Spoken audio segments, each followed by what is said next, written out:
Amreli letter કાંડમાં જામીન પર છૂટેલા આરોપીઓ પોલીસ ભવન ખાતે આવી પહોંચ્યા છે।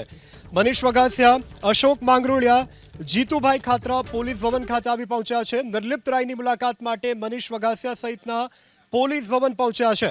પોલીસે માર માર્યાના પુરાવા નિર્લિપ્ત રાય સમક્ષ રજૂ કર્યા છે। ફોટો અને લેખિત પુરાવા મનીષ વઘાસિયાએ નિર્લિપ્ત રાયને સોંપ્યા છે। તો અમરેલી લેટર કાંડમાં હવે જામીન પર મુક્ત આગેવાનો પોલીસ ભવન પહોંચ્યા છે।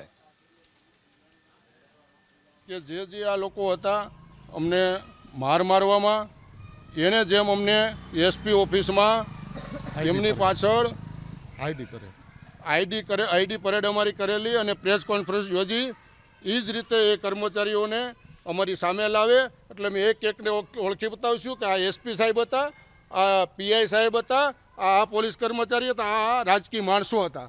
જ્યારે અમારું સરઘસ કાઢવામાં આવેલું ત્યારે કૌશિકભાઈ વેકરિયા જે નાયબ દંડક છે તેમના પીએ જિલ્લા પંચાયતના કર્મચારી છે અને નિહાર કાલાવડિયા જેઓ આ સરઘસમાં હતા।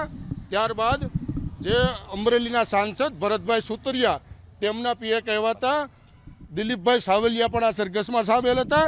ત્યારબાદ ફરિયાદી કિશોરભાઈ કાનપરિયા પણ આમાં સામેલ હતા અને બીજા સરપંચો હતા જેમાં તાલુકા પંચાયતના ન્યાય સમિતિના ચેરમેન પ્રવીણભાઈ સાવડા હતા, મોણપરના સરપંચ પ્રકાશભાઈ ભેડા હતા, ખીજડીયા રાદડિયાના સરપંચ જાદવ ગળિયા હતા, લાલાવદરના સરપંચ ચેતનભાઈ ધાનાણી હતા। આ સિવાય જે હતા એમના અમે આખી ઓળખ પરેડામાં જોયા, વિડીયોમાં તમે જે આપ્યા હતા એ આ લોકો સાથે સામેલ હતા। એટલે કૌશિકભાઈના પીએ હતા એટલે અમારી જે સરઘસ કાઢ્યો એમાં કૌશિકભાઈની હાજરી હતી જ અને ભરતભાઈ સુતરિયાના પણ પીએ હતા એટલે એ સરઘસમાં એમની પણ હાજરી હોય નહીં। નિવેદન નથી બદલી રહ્યા।